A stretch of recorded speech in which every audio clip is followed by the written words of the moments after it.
દાહોદ જિલ્લામાં ભારતીય જનતા પાર્ટીના હોદ્દાઓ પરથી એક બાદ એક રાજીનામું.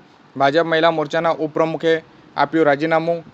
29/3/2026 રવિવારના રોજ સવારે 11 કલાક સુધીમાં મળતી માહિતી અનુસાર દાહોદ જિલ્લા ભારતીય જનતા પાર્ટી મહિલા મોરચાના ઉપપ્રમુખ રમીલાબેન રાવતે હોદ્દા પરથી રાજીનામું આપ્યું છે. જિલ્લા ભાજપ પ્રમુખ સ્નેહલ દરિયા સમક્ષ રાજીનામું વ્યક્ત કર્યું હતું.